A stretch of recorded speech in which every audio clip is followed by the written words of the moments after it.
So I had written down a plan for this video, but the dog just took it and ripped it up. So we'll see what comes out. Yeah, we're back to winging it. So basically, since Samarin, we've like reflected a bit more on the race, and then we've tried to come up with like what we're going to do next. Yeah. Some fun new goals that are actually exciting. So originally I was going to race Outlaw. I'm now not racing Outlaw because it just seems too close.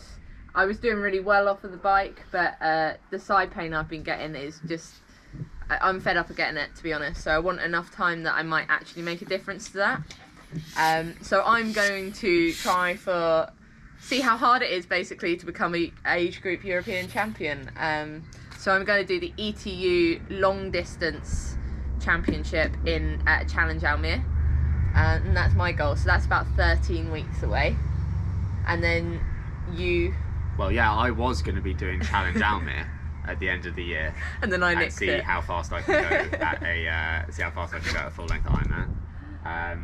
But my thing was I felt really fit at Samarin, and I think I just made a load of really stupid mistakes. So I feel really fit, I feel really good.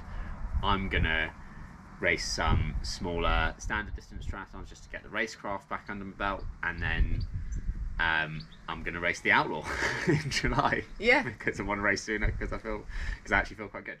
Yeah. And you had a goal, didn't you? Basically. Yeah, I mean, initially I was sort of thinking maybe at Challenge Almere I'd have a look at doing sub 9, or see if I could do sub 9 for a full distance Ironman. But I'm just going to give it a go at the Outlaw instead. And then you can always join me at Almere if not. Yeah, if I don't make it, maybe I'll do Almere as well.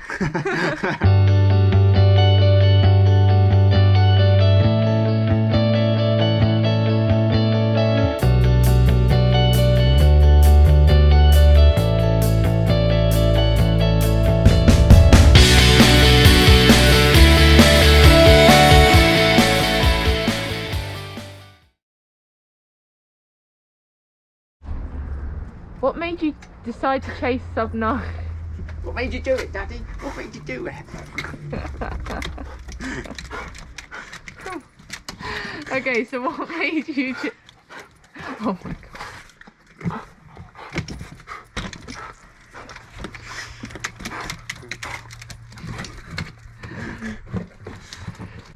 So what made you decide to chase sub 9? I think for me, sub 9 is a goal is probably a little bit out there. It's right at the edge of what I can probably achieve, but it's something that really, really excites me. It would make me really, really proud and really happy if I could get there. And I also just think it's important to be doing a goal that kind of challenges you and pushes right to that limit at the edge of the thing. I think the sport's growing, and it's been growing for the last few years really, really quickly. So I think if you're not trying to do something that really pushes you right to the edge of what you think you can achieve, then you're almost going backwards, you know. So I think from a competitive point of view, it's really important to really ask yourself the question what you can do, and then go for it. And I think from a personal point of view, like a big reason why I do this sport and why I love doing the sport is that it's something that it's about doing things that make me a little bit afraid of whether I can do them or not, and really push me right to my limit. You've done the Ironman before. What times have you managed? I think I've done 10:30 every time I've done an Ironman, actually. But I think the only time that I've really done an Ironman where you could maybe sort of go for a time was the very first one I did at Italy. So I did 10:30 there, and then since then I've pretty much only done, I've exclusively done really like slow courses, like really hilly bike courses, and like things like St George, Ireland, where you're not going to get your best time. It's just not really possible.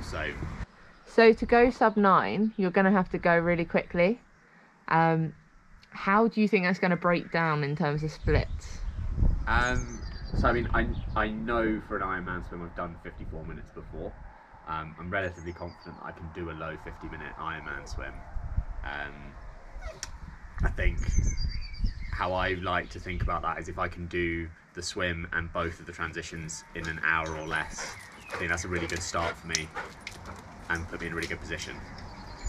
I think the run is the one that concerns me the most in terms of getting a time. It's my least strong discipline, but I feel confident that I feel confident based on what I've run before that I can run a 3:30 marathon on or less on a flat course,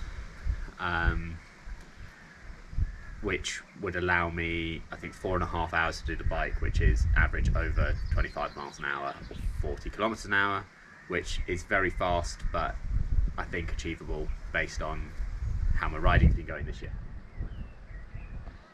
Cool. So, like, what's your plan basically? How are you going to do this? What course are you doing?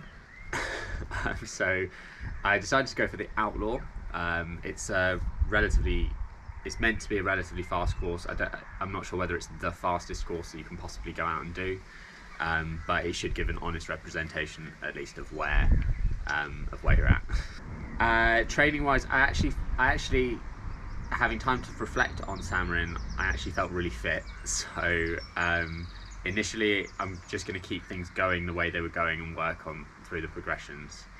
We've got a couple of smaller events over standard distance that I want to do as well in the build up to it, so I can really keep on focusing on that run technique and the speed, and then I should have time to do one block of training where we really ramp up the volume and we really focus on dragging out that intensity over the distance. Is there anything else you're going to add into your prep to get you ready? Changes? I think the main thing that kind of went wrong for me at Samarin was the sort of pre-race loading. But I had a plan that worked for that before, so I'm just going to go back to that. Kit-wise, anything? I'm going to be shoving bottles down the front because apparently that saves you a few watts. But... Okay, so what made you want to try to be a European champion? I mean, who doesn't want to be European champion? Like, it's just a cool goal, isn't it? Like, I've qualified for some of the GB teams before, and my goal was just to qualify to get the suit and stuff, because I thought that was an awesome goal. But I've never really gone with the intention of attempting to kind of win my age group or anything. So it's kind of, it's the next thing to try and achieve. And yeah, it's just a cool thing, isn't it? Yeah.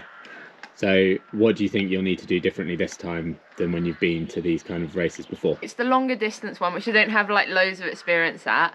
I think for that, based on the ones I have done, I need to get my swim out, and I need to solve like my side issues. So there's going to be a lot more like race simulations, and I'm going to come up with a whole like rehab plan around my side.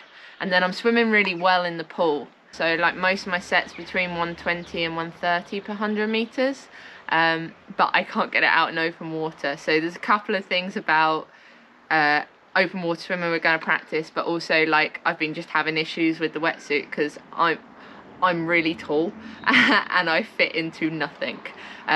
So we're going to try some different wetsuit options and see if any of those work a bit. The main thing is my running, so we're going to put in I don't really know where my running's at because I don't really do loads of fresh runs, which is probably, like something I should work on. So we're going to try and do a fast 5k, we're going to try and do a half marathon, because my PBs for those were set like 8 years ago. And we're going to also then after that we're going to start ramping up a load of volume on the bike and stuff, so I can hold the position, hold the power, because it's a really flat course, so I want to be able to hold the position, and I'm going to have to keep the power on the pedals for a really long time, especially if I want to win, because there's going to probably be some fast ladies. So we attempt to try and peak at the race this time, rather than just trying to peak for a qualifier. Cool. Okay, so that pretty much sums up what we're going to try out next. Yeah, we thought they were pretty interesting goals, so we're going to make a couple of separate series on each one, documenting kind of how we go about doing the training and what we've got going on just in life around doing that. Hopefully they'll be quite interesting. Yeah, fingers crossed. If you do find them interesting, just give us a subscribe. That'd be great. And tune in next time. Yeah.